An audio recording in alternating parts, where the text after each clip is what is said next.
മഴയാണ്, പെരുമഴയാണ്, മഴ തന്നെയാണ് നമ്മളുടെ പ്രധാനപ്പെട്ട വാർത്തയും. അതീവ ജാഗ്രത വേണ്ട ഒരു സമയത്തിലൂടെയാണ് നമ്മൾ കടന്നു പോകുന്നത് എന്ന് ഓർമ്മിപ്പിച്ചുകൊണ്ട് ഇന്നത്തെ മഴ സാഹചര്യം എങ്ങനെയാണ് എന്നുള്ളത് നമുക്ക് പരിശോധിക്കാം. സംസ്ഥാനത്ത് മഴ തുടരുന്നു. രാത്രി പെയ്ത കനത്ത മഴയിൽ കൊച്ചി നഗരത്തിൽ ഉൾപ്പെടെ എറണാകുളത്തെ വിവിധ ഭാഗങ്ങളിൽ വെള്ളക്കെട്ട് രൂപപ്പെട്ടു. ഇന്നും അതിശക്തമായ മഴയ്ക്ക് സാധ്യതയുണ്ട് എന്നുള്ളതാണ് മുന്നറിയിപ്പ്. എറണാകുളം, തൃശൂർ ജില്ലകളിൽ ഇന്ന് റെഡ് അലർട്ട് മുന്നറിയിപ്പാണ് നൽകിയിട്ടുള്ളത്. പത്തനംതിട്ട, ആലപ്പുഴ, കോട്ടയം, ഇടുക്കി, പാലക്കാട്, കോഴിക്കോട്, മലപ്പുറം, വയനാട്, ഇടുക്കി എന്നീ 8 ജില്ലകളിൽ ഇന്ന് ഓറഞ്ച് അലർട്ടും പ്രഖ്യാപിച്ചിട്ടുണ്ട്. കേരള തീരത്ത് ഉയർന്ന തിരമാലയ്ക്കും കടലാക്രമണത്തിനും സാധ്യതയുണ്ട്. എറണാകുളത്ത് 9 കുടുംബങ്ങളെ ദുരിതാശ്വാസ ക്യാമ്പിലേക്ക് മാറ്റിപ്പാർപ്പിച്ചു. കേരളത്തിലെ വിവിധ പ്രദേശങ്ങളിൽ നിന്ന് മഴ വിവരങ്ങളുമായി ഞങ്ങളുടെ പ്രതിനിധികൾ ചേരുകയാണ്. ഡാനി പോളും, വി അരുണും, ജി ശ്രീജിത്തും, ശശിനാരായണനും, പ്രിൻസ് ജെയിംസും വിവരങ്ങൾ പങ്കുവയ്ക്കും.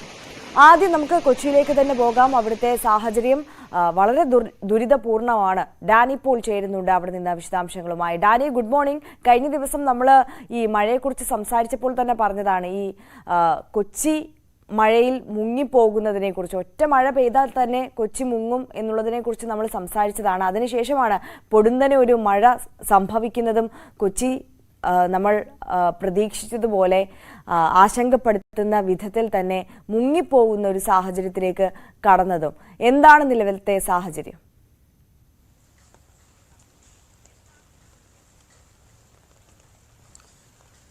Good morning.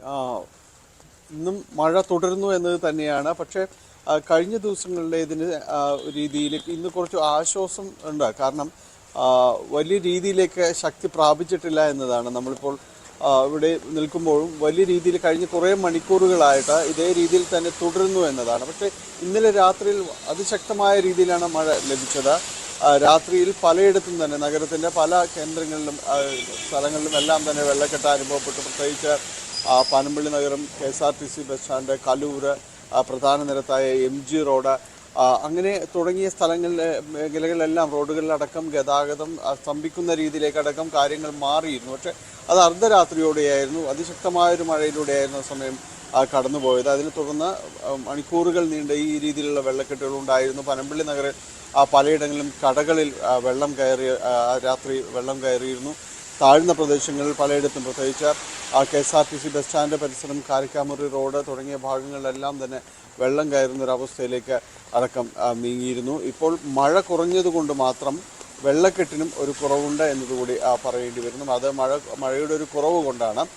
പ്രത്യേകിച്ച് ഇപ്പോൾ എടുത്തു പറയേണ്ടത്, ഇന്ന് എറണാകുളം ജില്ലയിൽ ദുരിതാശ്വാസ ക്യാമ്പ് തുറന്നിട്ടുള്ളതാണ്. കാക്കനാട് കീരേലി മല എന്ന് പറയുന്ന സ്ഥലത്ത് അവിടെ ഒരു മണ്ണിടിച്ചിലിൻ്റെ വലിയ സാധ്യത നിലനിൽക്കുന്നുണ്ട്. കഴിഞ്ഞ കുറേ നാളുകളായിട്ട് അവിടുന്ന് മഴ ശക്തമാകുമ്പോൾ അവിടെയുള്ള കുടുംബങ്ങളെ മാറ്റിപ്പാർപ്പിക്കുക എന്ന രീതിയാണ് അനുവർത്തിക്കുന്നത്. അതുതന്നെയാണ് ഇപ്പോഴും ഉണ്ടായിരിക്കുന്നത്. ഇപ്പോൾ 9 കുടുംബങ്ങളെ അവിടെ നിന്ന് മാറ്റിപ്പാർപ്പിച്ചിട്ടുണ്ട്. 20ഓളം പേർ ഈ ക്യാമ്പിൽ ഉണ്ട്. മണ്ണിടിച്ചിലിൻ്റെ വളരെ സജീവമായൊരു സാധ്യത ആ മേഖലയിലുണ്ട് എന്നതാണ്. അവർക്ക് വേണ്ടി പുനരധിവാസ പദ്ധതികൾക്കടക്കം രൂപം നൽകിയിരുന്നു. നേരത്തെ നമ്മൾ അവരുടെ ദുരിതങ്ങളെല്ലാം റിപ്പോർട്ട് ചെയ്യേണ്ടത് രൂപം നൽകിയിരുന്നു. അത് പ്രാവർത്തികമായിട്ടില്ല എന്നതാണ്. തിരിച്ച് കൊച്ചി നഗരത്തിലേക്ക് വരികയാണെങ്കിൽ ഇവിടെയുള്ള വെള്ളക്കെട്ടുകൾക്ക് ഇപ്പോഴുള്ളൊരു താൽക്കാലിക ശമനം, നേരത്തെ സൂചിപ്പിച്ചതുപോലെ മഴയുടെ ഇപ്പോഴുള്ള പെയ്ത്തിലെ അതിൻ്റെ ഒരു തോത് കുറഞ്ഞതുകൊണ്ട് മാത്രമാണ്. മഴ ശക്തമായാൽ വീണ്ടും വെള്ളക്കെട്ട് പൂർവാധികം ശക്തമായിട്ട് തിരിച്ചു വരുമെന്ന കാര്യത്തിൽ ഒരു സംശയം. അതാണ് ഡാനി ആശങ്ക. കാരണം ഇന്നും എറണാകുളം ജില്ലയിൽ റെഡ് അലർട്ട് മുന്നറിയിപ്പാണ് നൽകിയിട്ടുള്ളത്. അതിതീവ്ര മഴ ഉണ്ടാകുമെന്നുള്ള മുന്നറിയിപ്പ് വരുമ്പോൾ ഈ വെള്ളക്കെട്ട് രൂക്ഷമാകാനുള്ള സാധ്യത അത് കൂടുതലാകും എന്ന് കരുതണം, അല്ലേ?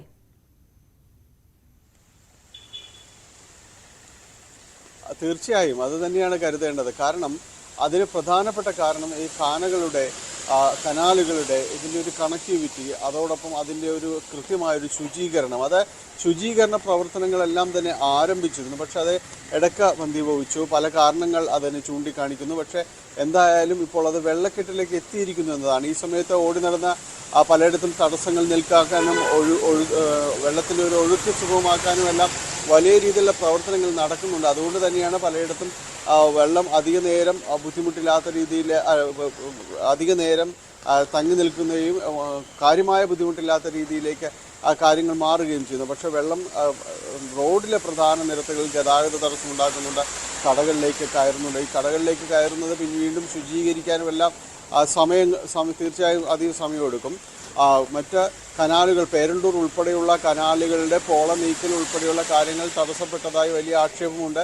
അവിടങ്ങളിലെല്ലാം ഫ്ലോട്ടിംഗ് JCB ഉപയോഗിച്ചുകൊണ്ട് പണി തുടരുന്നുണ്ട്. ഇതിപ്പോൾ പെട്ടെന്നുണ്ടായ ഒരു ന്യൂനമർദ്ദമാണ്. അത് നഗരസഭയുടെ അടക്കം കണക്കുകൂട്ടലുകൾ തെറ്റി എന്നാണ് നഗരസഭ പറയുന്നത്. അതെന്തായാലും ജനങ്ങളുടെ ജീവിതത്തിൻ്റെയും താളം തെറ്റുന്നുണ്ട്. ഇതുപോലുള്ള മഴ ഈ രീതിയിൽ തന്നെ തുടരുകയാണെങ്കിൽ നമ്മുടെ ഈ വർഷകാലപൂർവ്വ ശുചീകരണ പ്രവർത്തനങ്ങളെല്ലാം വളരെ വേഗത്തിൽ നടത്തേണ്ടിയിരുന്നില്ലേ എന്നൊരു മറു ചോദ്യം തന്നെയാണ് മഴയ്ക്കൊപ്പം ശക്തമാകുന്നത്. അതെ, നമ്മൾ ഇത്തരത്തിൽ ഒരുപാട് സോഷ്യൽ മീഡിയകളിൽ അടക്കം കൊച്ചിയിലെ വെള്ളക്കെട്ടുമായി ബന്ധപ്പെട്ടുള്ള ദൃശ്യങ്ങളൊക്കെ കാണുന്നുണ്ട്. പേടിപ്പിക്കുന്ന ദൃശ്യങ്ങൾ തന്നെയാണ് കാണുന്നത്. അതോടൊപ്പം ഇപ്പോൾ സോഷ്യൽ മീഡിയയിൽ അടക്കം പ്രചരിക്കുന്ന ഒരു ദൃശ്യമാണ് ഡാനി, ഈ ഇൻഫോ പാർക്കിന്റെ ഓഫീസിനുള്ളിലേക്ക് പോലും ഇത്തരത്തിൽ അതിശക്തമായി വെള്ളം കയറുന്ന കാഴ്ച. എന്താണ് അവിടുത്തെയൊക്കെ ഒരു സാഹചര്യം? ഈ കടകളിലും അടക്കം ഇത്തരത്തിൽ വെള്ളം കയറി വലിയ നാശനഷ്ടം സംഭവിക്കുന്ന സാഹചര്യങ്ങൾ ഉണ്ടോ?